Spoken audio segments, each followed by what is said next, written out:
നിങ്ങൾക്ക് ഈ നാടിനോട് തെല്ലെങ്കിലും താല്പര്യമുണ്ടായിരുന്നുവെങ്കിൽ, ഈ നാട്ടിലും ജനങ്ങളാണ് ജീവിക്കുന്നത് എന്ന ഒരു പരിഗണന ഉണ്ടായിരുന്നുവെങ്കിൽ, അവര് BJP അംഗീകരിക്കുന്നുണ്ടാവില്ല. പക്ഷെ ജനങ്ങളല്ലേ, മനുഷ്യരല്ലേ. പ്രധാനമന്ത്രി നരേന്ദ്രമോദി കേരളത്തിൽ വന്ന് നമ്മുടെ സംസ്ഥാനത്തോട് തങ്ങൾക്ക് ഒരവസരം നൽകണമെന്ന് അഭ്യർത്ഥിച്ചിരിക്കുന്നത്. മോഹം ആർക്കുമാകാലോ. അത് സാധാരണ BJP പ്രവർത്തകനുമാകാം, നരേന്ദ്രമോദി വരെയുള്ള പ്രധാനമന്ത്രിക്കുമാകാം. പക്ഷേ ഒരു വസ്തുത മനസ്സിലാക്കിക്കൊള്ളണം, നമ്മുടെ കേരളത്തിൽ ഏതെങ്കിലും ഒരു സീറ്റിൽ 2ാം സ്ഥാനത്ത് പോലും BJP ഉണ്ടാകില്ല എന്നത് മനസ്സിലാക്കിക്കൊള്ളണം. ഇതാണ് കേരളത്തിൽ സംഭവിക്കാൻ പോകുന്നത്. കാരണം കേരളം, ഈ നാട് ജാതിഭേദവും മതദ്വേഷവും ഏതുമില്ലാതെ സർവരും സോദരത്വേന വാഴുന്നൊരു നാടാണ്. ഇവിടെ നരേന്ദ്രമോദി വന്നപ്പോൾ നാരായണ ഗുരുവിനെ പ്രകീർത്തിച്ച് പറയുന്നതായി കേട്ടു. നല്ലത്. അങ്ങനെ ഓർക്കാൻ കഴിയുന്നത്, ചില ഘട്ടങ്ങൾ അങ്ങനെ ഉണ്ടാകുന്നത് ജീവിതത്തിൽ നല്ലത് തന്നെയാണ്. പക്ഷേ ഈ നാട് നാരായണ ഗുരു അടക്കമുള്ള നവോത്ഥാന നായകർ ഉയർത്തിയ നവോത്ഥാന മൂല്യങ്ങൾ പൂർണ്ണമായി സ്വാംശീകരിച്ചുകൊണ്ട് നീങ്ങുന്ന ഒരു നാടാണ്. അതുകൊണ്ടാണ് ഒരു ഘട്ടത്തിൽ ഈ നാടിനെ നോക്കി വലിയ ക്ഷോഭത്തോടെ സ്വാമി വിവേകാനന്ദൻ ഇതൊരു ഭ്രാന്താലയമാണ് എന്നാക്ഷേപിച്ചത്. ആ ഭ്രാന്താലയത്തെ മനുഷ്യാലയമാക്കി മാറ്റിയ ഈ നാട് ഇന്ന് ഇന്ത്യയിലെ ഏത് സംസ്ഥാനത്തിനും മാതൃകയായി നിൽക്കുന്ന ഈ നാട്. അതുകൊണ്ട് തന്നെ വെറുപ്പിന്റെ പ്രത്യയശാസ്ത്രത്തെ ഇവിടെ ഒരു തരത്തിലും അംഗീകരിക്കാൻ തയ്യാറാകുന്നില്ല. അതാണ് BJPയെ സ്വീകരിക്കാതിരിക്കുന്നതിന് കാരണം. നിങ്ങൾ അംഗീകരിക്കുന്ന, നിങ്ങൾ നടപ്പിലാക്കുന്ന ആ വെറുപ്പിന്റെ പ്രത്യയശാസ്ത്രം ഇവിടെ നവോത്ഥാന മൂല്യങ്ങൾ അംഗീകരിച്ച നാടിന് ഒരു തരത്തിലും ഉൾക്കൊള്ളാൻ കഴിയുന്നതല്ല. അതുകൊണ്ട് തന്നെ നിങ്ങളെ ഇവിടെ അംഗീകരിക്കുന്ന പ്രശ്നമേ ഉദിക്കുന്നില്ല എന്നതാണ് ഞങ്ങൾക്ക് നരേന്ദ്രമോദിയെ അറിയിക്കാനുള്ളത്. ഇവിടെ വന്ന് ഒരുപാട് കാര്യങ്ങൾ അദ്ദേഹം പറഞ്ഞതായി കാണുകയുണ്ടായി. അതിൽ ഒരു പ്രത്യേകത, ഇവിടെ ആവാസ് പരിപാടിയുടെ ഭാഗമായി ഞങ്ങൾ വീടുകൾ നൽകും എന്ന് പറഞ്ഞതാണ്. അത് നല്ല തമാശയായിട്ടുണ്ട്. അദ്ദേഹം ഇവിടെ വീടുകൾ നൽകുമെന്ന് പറയുമ്പോൾ ലൈഫ് മിഷന്റെ ഭാഗമായി ഇവിടെ നൽകുന്ന വീടുകൾക്ക് കേന്ദ്രം നൽകേണ്ട പണം കൃത്യമായി നൽകിയാൽ പോരെ? അതുവരെ നൽകുന്നില്ലാലോ. നിങ്ങൾ കൊടുക്കുന്ന ഏറ്റവും വലിയ തുക 1.5 ലക്ഷം രൂപ. ആ 1.5 ലക്ഷം രൂപ കൊണ്ട് ഇന്ന് ഏത് തരത്തിലുള്ള വീടാണ് പണിതീരുക? എല്ലാം 1.5 ലക്ഷം അല്ല കേട്ടോ, ചിലത് 3/4 ലക്ഷത്തിന് അടുത്തുള്ളതുമുണ്ട്. 3/4 ലക്ഷം കൊണ്ടും 1.5 ലക്ഷം കൊണ്ടും പണിതീരുന്ന വീട് ഏതായിരിക്കും? അതൊരു വീടാണെന്ന് പറഞ്ഞുകൊണ്ട് നമുക്ക് നിർമ്മിച്ചു കൊടുക്കാൻ കഴിയും? അതുകൊണ്ടല്ലേ 4 ലക്ഷം രൂപയുടെ വീടുകൾ നിർമ്മിച്ചു നൽകുന്ന നിലപാട് ഇവിടെ സംസ്ഥാന സർക്കാർ തീരുമാനിച്ചത്. നിങ്ങൾ മറന്നുപോയോ എന്നറിയില്ല. ആ പദ്ധതി തുടങ്ങുന്നതിന് മുൻപ് ഇതേ പ്രധാനമന്ത്രിയുടെ അടുത്ത് മുഖ്യമന്ത്രി എന്ന നിലക്ക് സംസ്ഥാനത്തിന് വേണ്ടി ഞാൻ അദ്ദേഹവുമായി സംസാരിച്ചിരുന്നു. ഇത്തരമൊരു പദ്ധതി ഞങ്ങൾ തുടങ്ങുകയാണ്. ഒരു പാവപ്പെട്ടവന് താമസിക്കാൻ പറ്റാവുന്ന വീട്. ഇപ്പോൾ പല പദ്ധതികളുണ്ട്. ആ പല പദ്ധതികളുടെ ഭാഗമായി വീടുകൾ നിർമ്മിച്ചു കൊടുക്കുന്നുണ്ട്. പക്ഷേ അത് വേണ്ടത്ര ആവുന്നില്ല. നല്ല രീതിയിൽ വീട് നിർമ്മിച്ച് നൽകണമെന്നാണ് ഞങ്ങൾ ഉദ്ദേശിക്കുന്നത്. ഇപ്പോൾ കേന്ദ്ര ഗവൺമെൻറ് നടപ്പാക്കുന്ന പദ്ധതിയുണ്ട്. അതാണ് ഈ 3/4 ലക്ഷം 1.5 ലക്ഷം ഒക്കെ പദ്ധതി. ഇതെല്ലാം ഒന്നാകെ വരിക. എല്ലാ പദ്ധതികളും ഒന്നായി ഒരു ലൈഫ് എന്ന പേരിലൊരു പദ്ധതി നമുക്ക് ആരംഭിക്കാം. അതിന് സഹായിക്കണം എന്ന് പറഞ്ഞുകൊണ്ടാണ് കണ്ടത്. അതിനോട് യോജിച്ചു.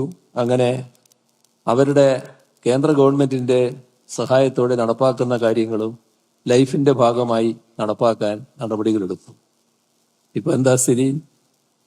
ആ 1.5 ലക്ഷവും 3/4 ലക്ഷവും ഒക്കെ കിട്ടേണ്ട കുറച്ച് വീടുകളേ ഉള്ളൂ. അത് നമ്മളിപ്പോൾ 4 ലക്ഷം വീടിൻ്റെ അടുത്തെത്തി നിൽക്കുകയാണ്.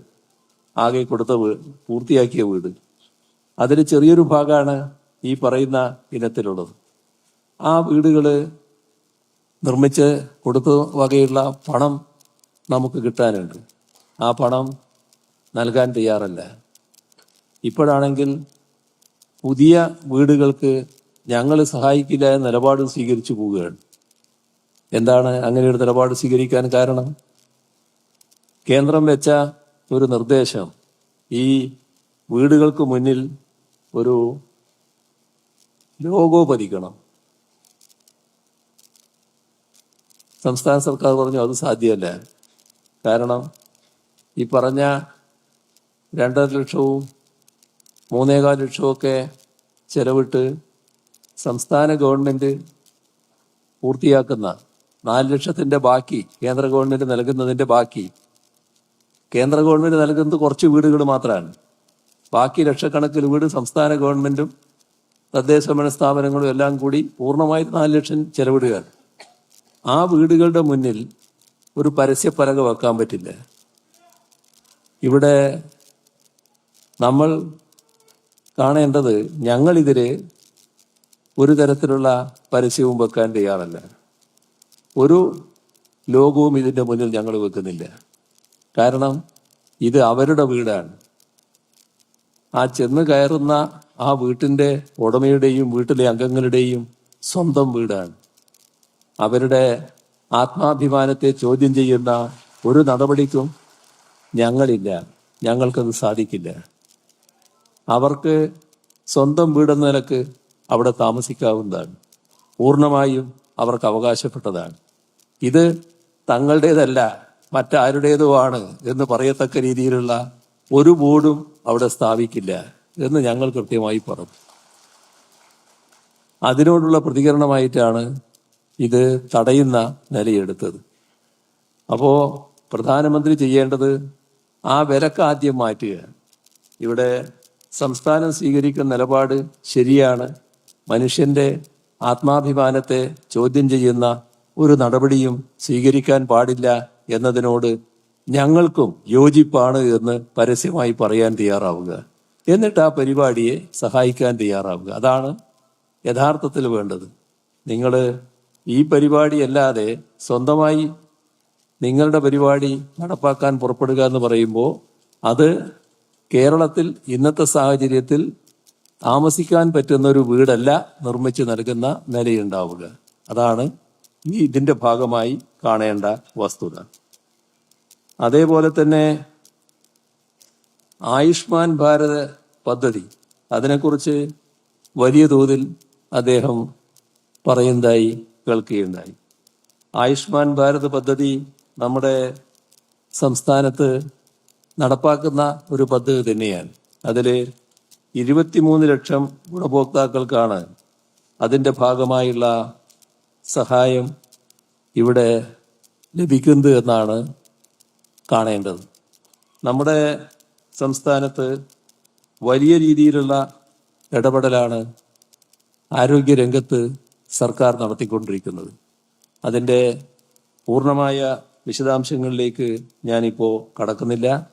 എന്നാൽ നല്ല ഫലം അതിൻ്റെ ഭാഗമായി ഉണ്ട് എന്നത് നമുക്ക് കാണാൻ കഴിയും. അതിൻ്റെ ഒരു ചെറിയ ഭാഗം മാത്രമേ ഇത് വരുന്നുള്ളൂ എന്നുള്ളത് നമ്മൾ കാണണം. ഇതിനകത്ത് ഇതിലും ചില തരത്തിലുള്ള ഉടക്ക് കേന്ദ്ര ഗവൺമെൻറ് ഭാഗത്തുനിന്നുണ്ട്. അതില്ലാതാക്കാനുള്ള നടപടികളാണ് വേണ്ടത്. ഇവിടെ അദ്ദേഹം ഒരു വാഗ്ദാനം നൽകിയത്, ഈ കേരളത്തെ ഞങ്ങൾ അന്തർദേശീയ തലത്തിലേക്ക് ഉയർത്തുമെന്ന വാഗ്ദാനമാണ്. അത് നല്ല രസകരമായ വാഗ്ദാനമാണ്.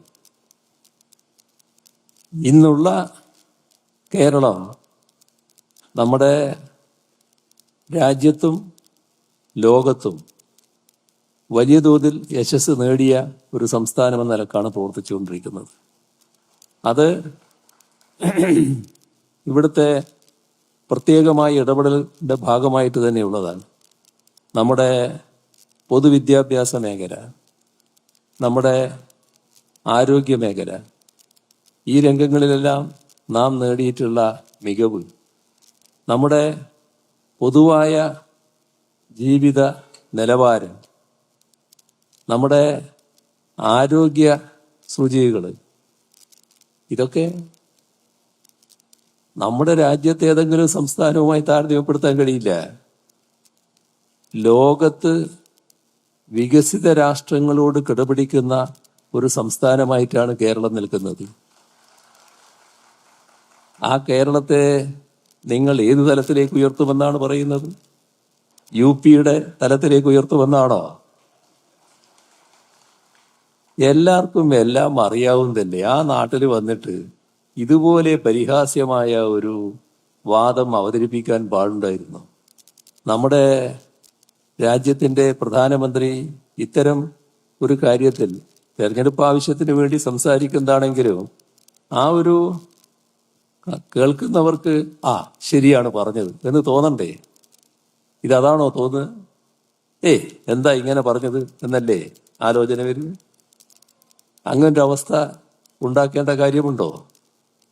ഇവിടെ ഒരുപാട് കാര്യങ്ങൾ അദ്ദേഹം പറഞ്ഞിട്ടുണ്ട്. ആ പറഞ്ഞ എല്ലാ കാര്യങ്ങളിലേക്കും ഞാനിപ്പോൾ കടക്കുന്നില്ല.